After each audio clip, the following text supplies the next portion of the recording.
कृषि ज्ञान केन्द्र लुम्बिनी प्रदेशको रोल्पा जिल्लामा पर्दछ।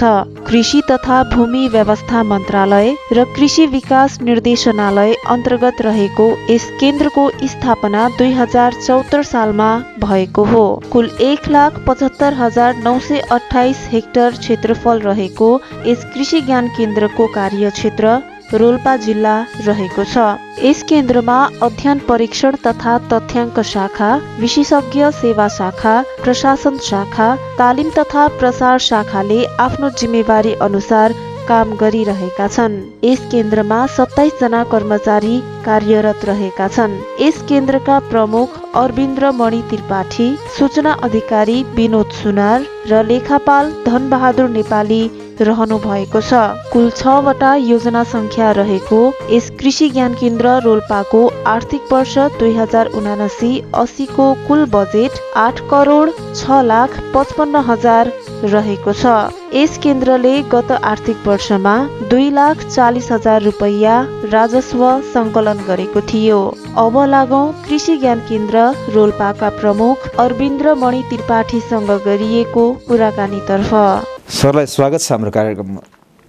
हृदयदेखि आभार हाम्रो च्यानल राप्ती दर्पण प्रणालीलाई, जुन आज हाम्रो कृषि ज्ञान केन्द्र रोल्पामा भए गरेका गतिविधिहरूको बारेमा जनमानसमा पुर्याउनको लागि। वर्तमान अवस्थामा केमा व्यस्त हुनुहुन्छ, के गर्दै हुनुहुन्छ सर? वर्तमान अवस्थामा हामी यही चाहिँ हामी 3-4 दिन अगाडि यो आर्थिक वर्षमा सञ्चालन हुने सम्पूर्ण कार्यक्रमहरूको फाइनल्ली हामी चाहिँ कसलाई कुन कुन कार्यक्रमहरू दिन सकिन्छ त्यसको हामी निर्णय गर्यौं र अब त्यसको 1 हप्ता हामी अहिले इन्तजारमा छौं र त्यसपछि हामी सम्झौतातिर लाग्छौं। कृषि ज्ञान केन्द्रले सेवाग्राहीका लागि अथवा कृषकका लागि दिने सेवा सुविधाहरू के कस्ता रहेका छन्, छोटकरीमा भनिदिनुस् न सर। यदि ज्ञान केन्द्रको कुरा गर्नुहुन्छ र हाम्रो सेवाको कुरा गर्नुहुन्छ भने यो कता कता नमिलेको जस्तो पनि लाग्छ मलाई। एज ए टेक्निकल पर्सन म हजुरको मिडियाबाट यो भन्न चाहन्छु, हामी एज ए टेक्निकल चाहिँ काम थोरै, अनुदानका काम हामी धेरै गर्दैछौँ। जस्तै सिँचाइ, जस्तै चाहिँ तपाईको मागमा आधारित भनिन्छ, त्यो पनि मोस्टली सिँचाइमै बेस्ड छ। त्यसपछि तपाईको प्रधानमन्त्री आधुनिकीकरण परियोजना भन्छौ, त्यसमा पनि त्यही अनुदानमै, करोडौं बजेट अनुदानमै, र त्यो पनि के बिउ बाँड्देऊ, तिनीहरू फेरि हामीले बाँड्ने पनि होइन, तिनीहरू बिउ बाँड्छन्, तिनीहरू औजार उपकरण खरिद गर्छन्, अनि त्यसैमा वर्षभरि ल तिम्रो यो पुगेन, यो फाइल ल्याऊ, यो कार्यविधि मिलेन, यहाँ यो भएन, त्यहीमा हामी चाहिँ यो मेरो मात्र रोल्पाको मात्र होइन, हाम्रो चाहिँ यो सिस्टमकै यो यसरी चलिरहेको मैले अनुभव गरिरहेको छु। सर, सम्भावनाहरू धेरै छन् होला कृषिमा यस जिल्लामा र चुनौतीहरू पनि छन् होला, र सम्भावना र चुनौतीलाई तपाईले कसरी लिनु भएको छ? मलाई के लाग्छ भने यो दुईटै क्वाइन साइड वर्ड हो, सम्भावना र चुनौती सिक्काको दुईटा पहलु हुन्।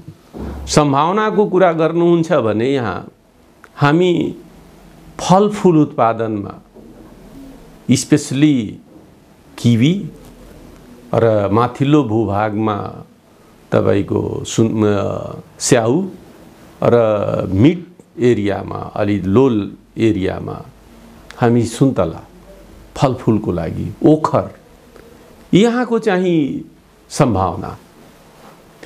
र ग्राउन्ड लेभलमा यदि कुरा गर्नुहुन्छ भने अलिकता लो लेभलमा त मकै, यहाँ अन्नबालीको रूपमा मकै यहाँको मूल खेती नै हो, त्यसकारणले त्यसलाई हामी नकार्न सक्दैनौँ। कोदो, जुन अहिले बजारमा पनि पाउन गाह्रो छ र महँगो खाद्यान्नको रूपमा प्रयोग हुन सुरु भइसकेको छ। यी सबै कुराहरूलाई अब हामीले सम्भावना भनौँ कि यसलाई इन्हान्स गर्नुपर्ने जस्तो मलाई लाग्छ।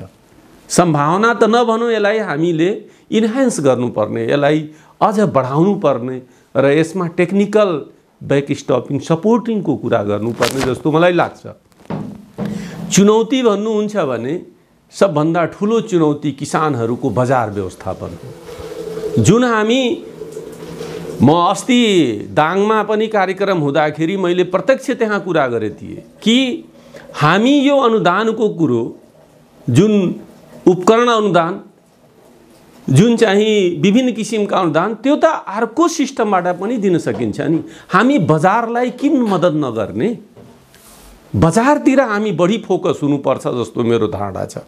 र बजार जस्तै उदाहरणको रूपमा एउटा सामान्य इक्जाम्पल हामी लियौँ, तपाईँ किसानलाई तपाईँको सामान बिक्री हुन्छ यदि हामी भनिदिउँ भने तपाईँ उसलाई 1 रुपियाँ नदिनुहोस्, ऊ चाहिँ आफ्नो सुन गिरवी राखेर पनि सिँचाइको व्यवस्था, मेकनाइजेसनतिर सबै काम गर्छ उसले। अहिले युट्युबमा मभन्दा बढी विज्ञहरू, ज्ञाताहरू चाहिँ तपाईँको युट्युबमा टेक्निकली एकदम राम्रो किसिमका चाहिँ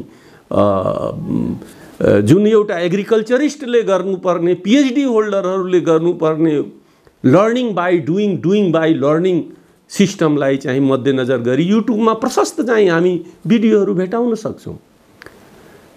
त्यस कारणले मेरो भनाइ के छ भने किसानहरूलाई स्पेसली अब हामी बजारतिर फोकस गर्नुपर्छ। यदि उनीहरूको मार्केटिङ सिस्टमलाई हामी च्यानलाइज गर्न सक्यौँ भने र उनीहरूको उत्पादनमा बरु केही सब्सिडी दिन सक्यौँ, किनभने हामी दुईटा जिएन्ट कन्ट्रीहरूको बिचमा छौँ, in sense of China and India. हाम्रो पुरा कालका चाहिँ कुराहरू पनि छन् कि दुई ढुङ्गा बिचको तरुल भने जस्तै, तर हामी यसलाई अवसर पनि लिन सक्छौँ। हाम्रो यी अवसरलाई हामी यदि गेन गर्न सक्यो भने, रिप गर्न सक्यो भने हामी चाहिँ अगाडि बढ्छौँ।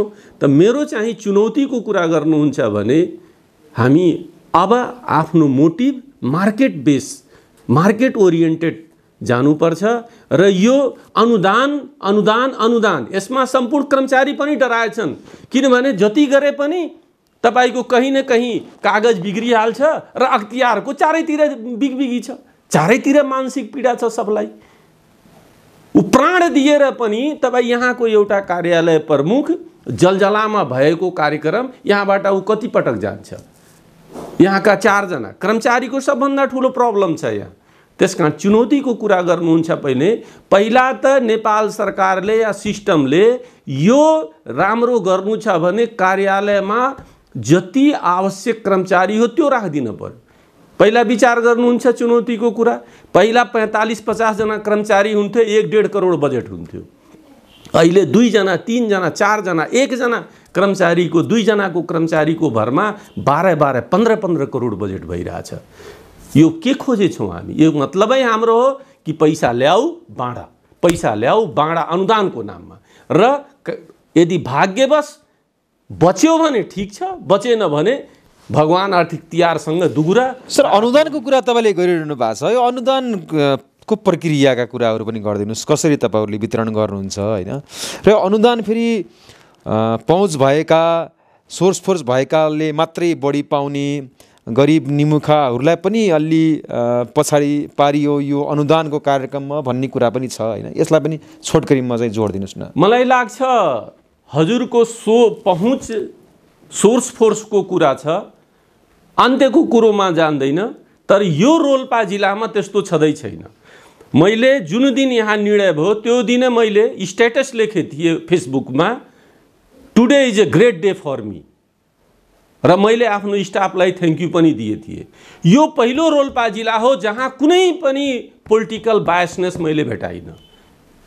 मेरो स्टाफ, हाम्रो परिवारले जहाँ जहाँ जसलाई जुन जुन कार्यक्रम दिनुपर्ने थियो उहाँहरू जानुभयो, फिल्ड अनुगमन गर्नुभयो, म पनि गएँ।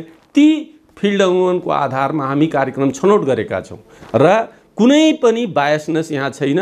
यो हाम्रो चाहिँ मेरो करियरमा पहिलो पटक र पहिलो जिल्ला हो। अरू जिल्लामा मलाई अलिअलि कहीँ न कहीँबाट फोन पनि आउँथ्यो, तर यहाँ आएन, पहिला कुरा। अर्को कुरा जुन प्रक्रियागत कुरा गर्नुभयो, प्रक्रियागतमा हाम्रो प्रदेश सरकारले एउटा कार्यक्रम कसरी सञ्चालन गर्ने त्यसको निर्देशिका तयार गरेको छ। त्यो निर्देशिकालाई अक्षरशः पालन गरेर हामी अगाडि बढ्छौँ र त्यसै अनुसारका अनुदानका कुराहरू हामी अगाडि बढाउँछौँ। हरेक कार्यक्रममा कुनैमा 85%, कुनैमा 50%, कुनैमा 75%, चाहिँ कुनैमा 100% अनुदानका कार्यक्रमहरू छन्। त्यसकारणले हामी त्यतातिर र त्यसरी चाहिँ अगाडि बढिराखेका छौँ। र रह्यो कुरो कि जुन एउटा हामी भन्ने गर्छौँ यस्तो भयो उस्तो भयो, हजुरहरूको माध्यमबाट पोजिटिभिटीतिर पनि बढी जाओस् भन्ने मेरो हृदयदेखि चाहना र आकांक्षा। गएको आर्थिक वर्ष 2078-79 मा यो केन्द्रले के कति प्रगति गर्न सक्यो, लक्ष्य अनुसारको प्राप्ति भयो कि भएन, भौतिक वित्तीय प्रगतिहरू कति भयो, त्यो पनि स्पष्ट पार्दिनुहोस् न। वास्तवमा भन्नुहुन्छ भने गएको आर्थिक वर्ष हाम्रो यो कार्यालयको लागि मेरो आफ्नो धारणामा त्यति राम्रो रहेन। किनभने 3,20,23,445 रुपैयाँ हामी भुक्तानी गर्न सकेनौँ। विभिन्न किसिमका फ्याक्टर, मल्टिपल फ्याक्टर म भन्ने गर्छु। किसानको कमजोरी, कर्मचारीको कमजोरी, सिस्टमको कमजोरी, एउटाको कमजोरी होइन, सबैका कमजोरीले गर्दाखेरि यो हाम्रो भुक्तानी भए हुन सकेन। त्यसकारणले गएको वर्षमा जुन हाम्रो 1.5 करोड 2 करोड कति लगभग भुक्तानी भएको छ, मलाई एक्ज्याक्ट थाहा भएन, तर जुन यथार्थमा भुक्तानी हुनुपर्ने थियो त्यो नभएको नाताले हामी त्यति चाहिँ ह्याप्पी मुडमा हामी छैनौँ। र मलाई के लाग्छ भने अब यो आर्थिक वर्षमा ती पैसाको सम्बोधन हुन्छ भन्ने मलाई विश्वास छ। यो आर्थिक वर्षमा पनि तपाईँहरूले बजेट पाउनु भएको छ। अब के गर्ने, विशेष प्राथमिकता, त्यसै गरेर विभिन्न कार्यक्रमहरू योजनाहरू पनि होलान्, त्यो पनि भनिदिनुहोस् न सर। मलाई के लाग्छ भने सर, पहिला त हामी अघिल्लो आर्थिक वर्षकै चाहिँ एक किसिमले हामी त्यसको ह्याङओभर भने पनि हुन्छ, त्यसैमा हामी अहिले रुम लिएका छौँ। तथापि हाम्रो कार्यालयले गर्ने काम पनि अगाडि बढाइरहेछ। यस आर्थिक वर्षमा हामीलाई 8,06,55,000 बजेट प्राप्त भएको छ र त्यसमा अस्ति नै हाम्रो कृषि मन्त्रालयबाट तपाईको कृषि मन्त्रालयको 79/9/14 गतेको प्राप्त पत्र अनुसार हामीले चाहिँ अब 3,20,00,000 एराउन्डको जुन बजेट छ त्यो बजेटलाई यसै बजेटबाट हामी चाहिँ अहिले एक किसिमले कुन शीर्षकबाट पैसा हटाउन मिल्ने सम्भावना रहन्छ त्यसलाई मध्यनजर गरी आजै हामी निर्णय गरेर पठाउँदैछौँ। र यस वर्ष जुन बचेको पैसाहरू छ त्यसमा जस्तै प्रधानमन्त्री कृषि आधुनिकीकरण परियोजनामा हामीसँग 40 लाख रुपैयाँ बजेट छ, त्यो हामी एग्रिमेन्ट गरिसकेछौँ, त्यो रनमा गइसकेछ। स्मार्टमा 1,09,40,000 बजेट छ, त्यो पनि हामी चाहिँ 3टाको एग्रिमेन्ट भइसकेका छ। एउटा आउँछ कि आउँदैन अहिले पनि सस्पेन्स छ, किनभने उहाँहरू विगत आर्थिक वर्षमा भुक्तानी नपाएको नाताले त्यति जोसिएका छैनन्। लगभग 75 लाख रुपैयाँ जति भुक्तानी स्मार्टको नभएको नाताले उहाँहरू अलिकता दुखी छन्, हामी पनि दुखी छौँ, हाम्रो परिवार पनि दुखी छ, किनभने किसानले गरेका गतिविधिहरूलाई हामी समयमा भुक्तानी दिन सकेनौँ। त्यसपछि हाम्रो कृषि तथा पशुपन्छी स्रोत प्रविधि सेवा टेवामा 54,78,000 रुपैयाँ बजेट छ। यस बजेटमा हामी केही कार्यक्रम गर्छौँ, केही चाहिँ विगतको भुक्तानीको लागि हामी पैसा चाहिँ कटाउनु पर्ने, सरेन्डर गर्नुपर्ने हाम्रो बाध्यता हुन सक्छ। यसै गरी कृषि उत्पादन खाद्य तथा पोषण सुरक्षा कार्यक्रममा 2,34,61,000 बजेट छ।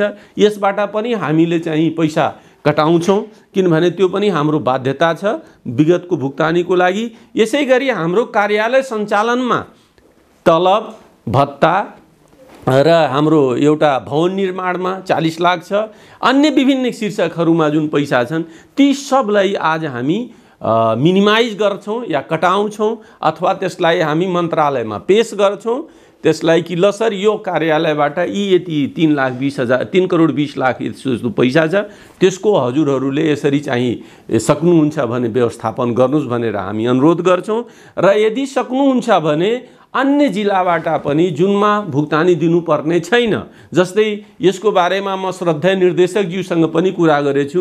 निर्देशकज्यूले मलाई के आश्वासन दिनुभएछ, त्रिपाठीजी तपाईँ नै पुरै बजेट काटिदिनु भयो भने, काट्नको लागि भन्नुभयो भने कार्यक्रम के गर्नुहुन्छ?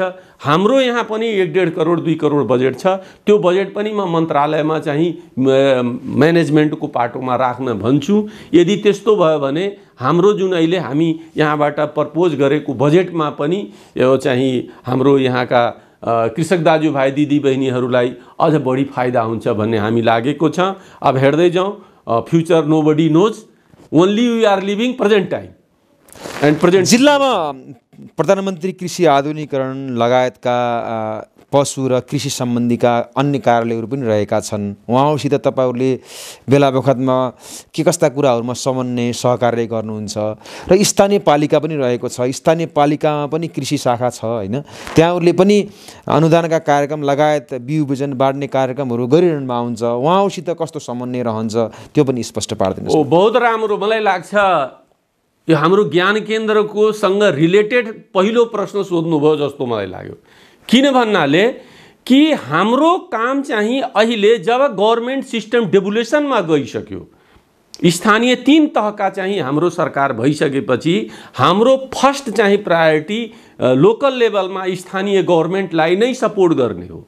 र त्यहाँ हाम्रा कृषिका साथीहरू छन्, मेयर साहबहरू हुनुहुन्छ, त्यहाँ हाम्रा पालिका प्रमुखज्यूहरू हुन्छ, उहाँहरूसँग टेलिफोनको मार्फतमा त्यो फिल्ड अनुगमन गर्ने जाने क्रममा हामी उहाँहरूसँग कुरा गर्छौँ। अहिले नै जति हामी कार्यक्रमको चाहिँ तपाईको सम्झौता गर्नको लागि या भनौँ निर्णय गरेछौँ सब उहाँहरूलाई थाहा छ, उहाँहरूसँग हामी गफ गरेका छौँ। र स्थानीय लेभलमा हरेक स्थानीय लेभलमा हाम्रो यस कार्यालयका प्राविधिकहरू पनि छन् जसलाई हाम्रो यो रोल्पा कार्यालयले भुक्तानी दिँदै गर्छ। र महिनामा एक पटक हाम्रो यहाँ मिटिङ हुन्छ र प्लस चाहिँ हामी अहिलेको टेक्नोलोजी पनि युज गरिरहेछौँ। हिजै मैले यो चाहिँ तपाईको मेसेन्जरबाट सबलाई मेसेज पठाएको छु कि तपाईहरूलाई कुनै किसिमको कहीँ केही छ भने feel free to call me. र हामी महिनामा एक पटक बैठक बस्छौँ र त्यसरी चाहिँ हाम्रो स्थानीय लेभललाई म्यानेज गरिरहेछौँ। इन डेटाको केसमा, इन प्रोग्रामको केसमा, इन डिमान्स्ट्रेसनको क्रममा र हामी चाहिँ त्यहाँका स्थानीय लेभलका कृषक दाजुभाइ दिदीबहिनीहरूलाई चाहिँ टेक्निकल ब्याक स्टपिङको क्रममा। अर्को प्रश्न जुन हजुरको छ कि यहाँको स्टेक होल्डरसँग त समन्वय नगरिकन त केही कामै गर्न सकिन्न। हाम्रो यहाँ प्रधानमन्त्री आधुनिकीकरण पनि हाम्रै बिल्डिङको तल ग्राउन्ड फ्लोरमा बस्नुहुन्छ, उहाँसँग हाम्रो समन्वय रहन्छ।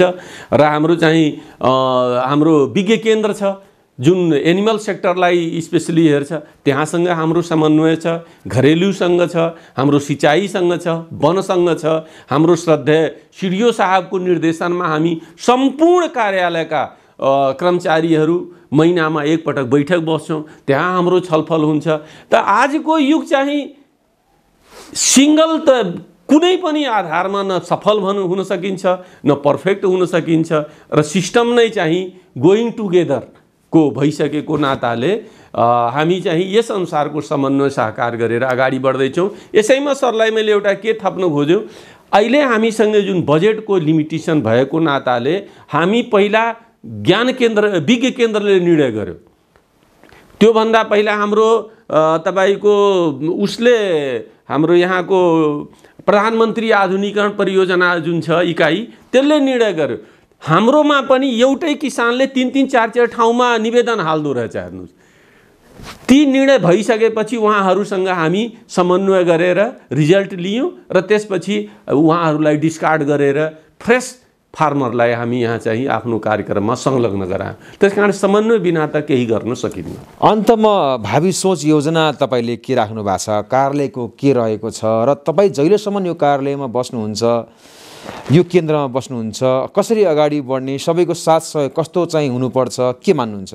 मलाई के लाग्छ भने सर, पहिलो त मेरो फर्स्ट प्रायोरिटी यो कार्यालयमा आएदेखि अहिले करिब 4 महिना भइसक्यो म यहाँ आइसकेको, र पहिला त मेरो परिवार ह्याप्पी हुनुपर्छ। परिवार इन सेन्स मेरो स्टाफ, किनभने यदि स्टाफ ह्याप्पी छैनन् भने कुनै काम केही गर्न सकिँदैन। हामी पर्मानेन्ट यहाँ 3 जना हाम्रा प्राविधिक सर र म गरेर 4 जना स्टाफ छ र म 3.5 भन्ने गर्छु हमेशा।